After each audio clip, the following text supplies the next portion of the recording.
Hey, Refinery, I wanted to put a devotional together for both middle school and high school to kind of bridge the gap between last week and this week. Last week in middle school, we talked about love. We talked about the perfect image of love, right? We talked about 1 John 4:19, had asked his favorite verse, that we love, or that we love because God first loved us, right? That it is what is driving the love that we have, and it's not that we deserved it. He sent his son, right? The sacrifice.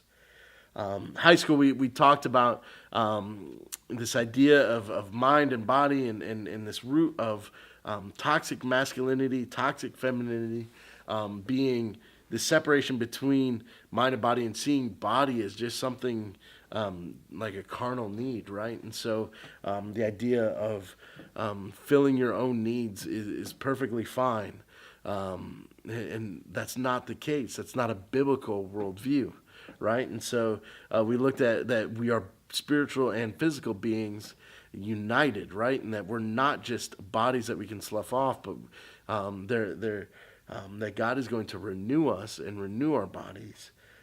We looked at the creation of man, where he breathed life into man, created us in him, man and woman, and created us in his image, both man and woman.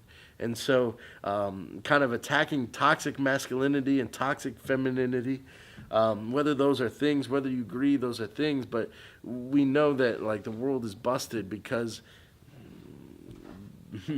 of that, right? We see it in the newspaper, we see it in the headlines, right? And so I was reflecting, okay, how do we do a one devotional for these two lessons? And I came to Genesis 3. It's just one page after God breathes breath into Adam, and then he takes the rib and creates Eve, and Adam says, hey, this is woman. Like, oh my goodness, she's awesome. She completes me, right? Like, that is what Adam is saying. And he's like, oh man, this is amazing. And then they just screw up, right? They eat the fruit, and first Eve is deceived by the serpent. She eats it and then gives it to Adam, who's just sitting right there, and he sees the whole thing. He eats it, and then they're like, whoa, we're naked. and once perfect relationship with God, walking around in this garden with God, they're now finding themselves hiding from God, putting fig leaves together, making sure that they're covered because they realize that they are naked. And this is a broken point in history. This is where things changed dramatically. And then God lays these curses out, right? He lays the curse of the serpent, right? Going to crawl in his belly, and he's going to have an adversary, and it's going to be offspring of woman, and the offspring of woman is going to crush the serpent's head, and the serpent will strike the heel. And we see that as a picture of Jesus conquering death, and how beautiful that picture is, right? And then it goes on in the curse, and you realize that, like, the reason why childbirth is painful is because of sin, right? That pregnancy, and we've had 3 kids, and we've had C-section, so it hasn't been, the screaming and where I have a busted hand because Creasy is grabbing my hand so much.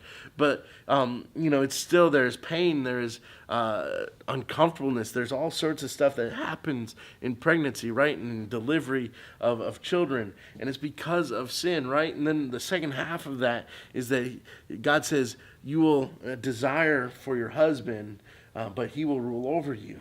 You're like, what are you doing, God? What is that deal? And there's scholars all over the map on this passage, on this verse right here. What does it mean? Is it a physical desire, or is it a desire of like authority or something like that? And my point is, I don't know what it is, but I know that at this point in history, their relationship is busted. That there is something broken at the very core of man and woman at this point because of sin. And we see that throughout the rest of the Old Testament and into the New Testament, into my life. We see that this relationship between man and woman is just completely busted, is broken. There's something in it, and that's sin. And it's affecting all aspects. Because then we look at Adam's curse, and we say, hey, because you listen to your wife, the world is going to be a lot more difficult. It's going to be a lot harder to eat food. It's going to be a lot harder to grow things. You're going to have to work a little bit. You're going to sweat. You're going to get very sweaty in making it so that you can live. that you're going to be scratching at the ground so that you can survive. Now imagine the resentment of that, because at the first part of it, it's because you listened to your wife, because you chose to do that, and you tried to blame her, and she tried to blame the serpent. But you guys are responsible for your consequences. And so we look at this and we see, okay, God, we disobeyed, man and woman both disobeyed, and this is a broken relationship.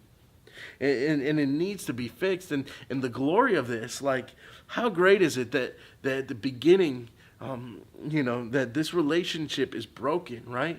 But at the end, the picture of final judgment, final redemption, is that of a wedding feast, right? Of the bridegroom, Jesus, and the bride, the church, coming together in heaven, in eternity. How beautiful is that this relationship was broken, but now is redeemed.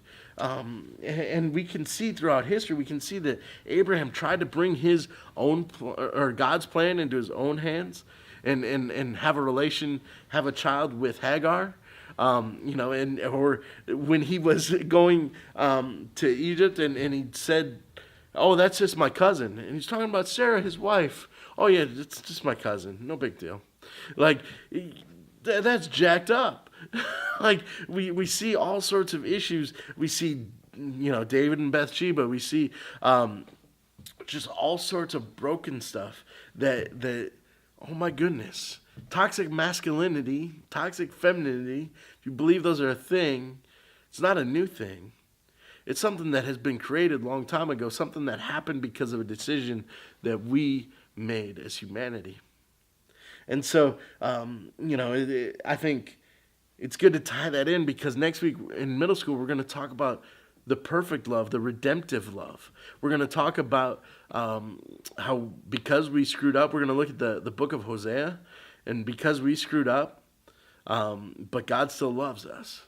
And so this picture that God uses Hosea and his wife is just crazy.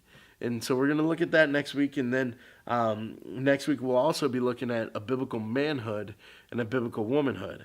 We'll be taking a biblical picture of it and just kind of going, okay, how do we build this broken thing and put it together of what God desires.